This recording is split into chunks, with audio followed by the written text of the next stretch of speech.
And we're back with part 3 of how to create a couch with tufting and piping. So let's go ahead and continue with this guy.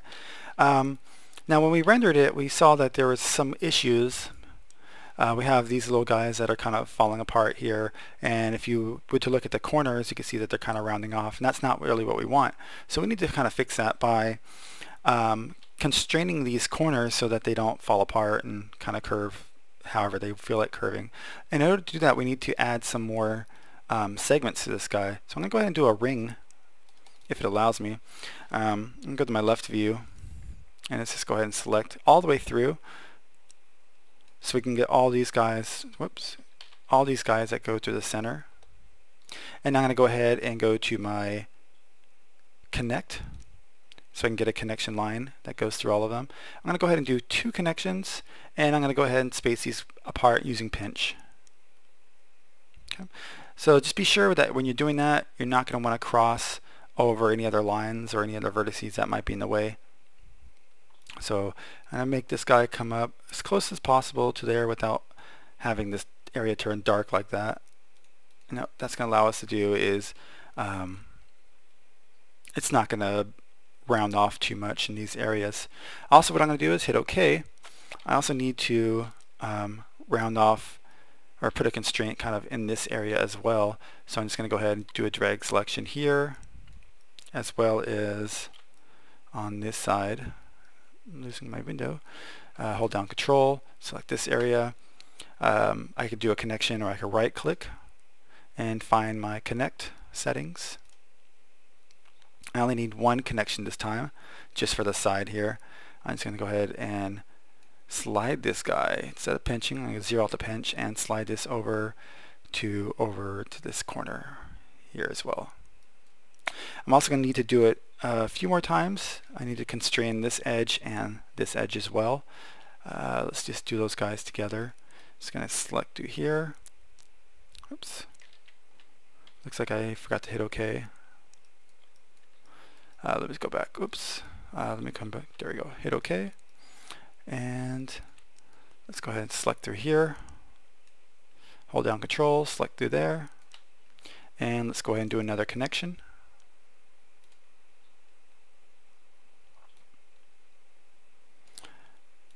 I'm not going to be able to space these guys apart, am I?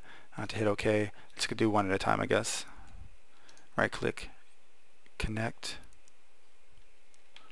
Sorry. Settings, and then slide this guy over to right about there. And hit OK. Do the same thing for this guy. Right click, connect, and slide it over to the other side. Hit OK. Alright, we're all set.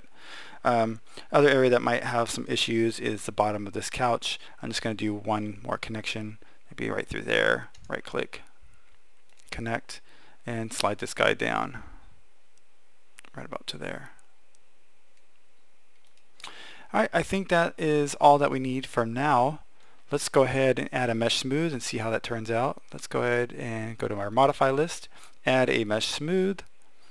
Looks okay from here. I'm going to add 1 more iteration and Shift Q to render, and now you can see that we have our tufting that looks fairly good. Just going to do a couple more renders to make sure that there's no errors anywhere. Make sure everything looks good, and looks fairly good with our tufting. We have some nice round areas in there, but doing that connection through those areas has given us this nice edge that's not too hard but not too soft.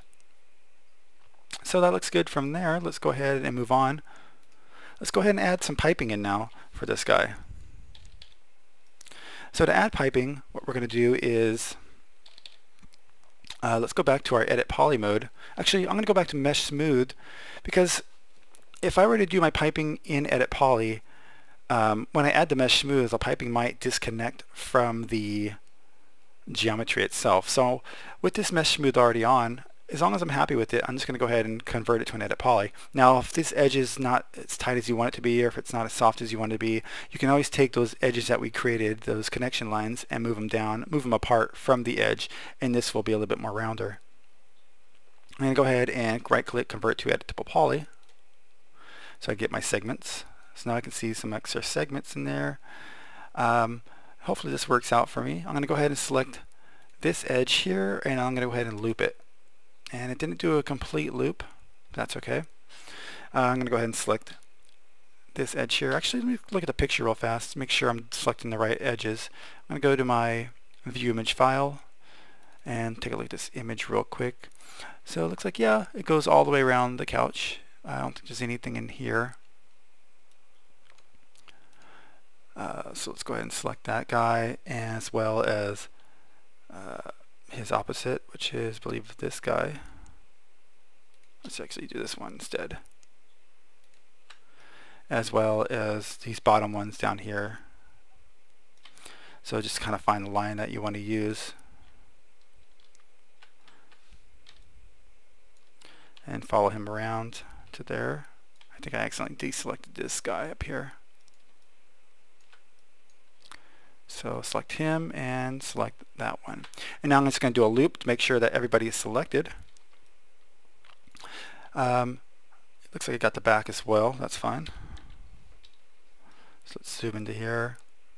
So that's where our piping is going to be. So to create the piping, what we're going to do is, so we have these guys selected, and that's where our piping is going to be. We're going to go inside of our Edit Poly. We're going to look for something that's called Create Shape from Selection. So click on that button, and it will create a shape for you. So let's just go ahead and name that piping. P-I-P, what is how you spell piping? P-I-P-I-N-G, piping.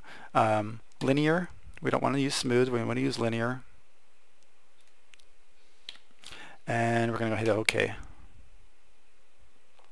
So nothing happens when you hit OK, but if we hit H, that should bring up our shapes. If we click on shapes, we should see our piping there. Hit OK, and that what I'll do is automatically select the piping for us. So if you look over here in the Modify panel, you'll see that the piping is now an editable spline. So that's good news. So all we have to do now is go to our rendering, turn on Enable Render, enable Viewport, and now you have your piping. So just a couple more things we need to do to this guy is reduce the thickness from 1 inch to something a little bit smaller, more manageable. Zoom out a little bit. Bring this guy, the thickness down just a tiny bit more. So something like that. That looks good. Let's go ahead and render that out just to see how that looks. It's probably a little bit too far away. If I'm going to zoom in here a little bit more. So it's probably not thick enough. We could probably increase the thickness just a tiny bit more. Something like that, maybe. And that's actually looking good enough. So let's do a render from here. Yeah. But you can kind of see that piping does show up.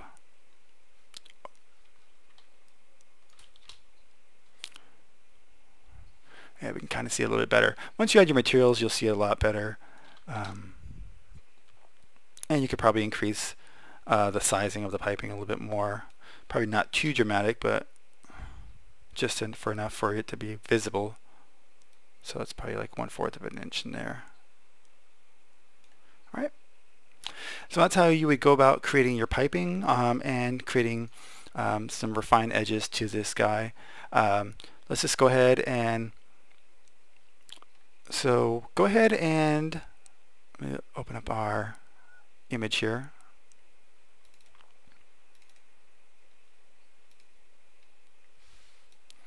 So we're going to go ahead and finish this guy off. I'm going to probably do the, oops.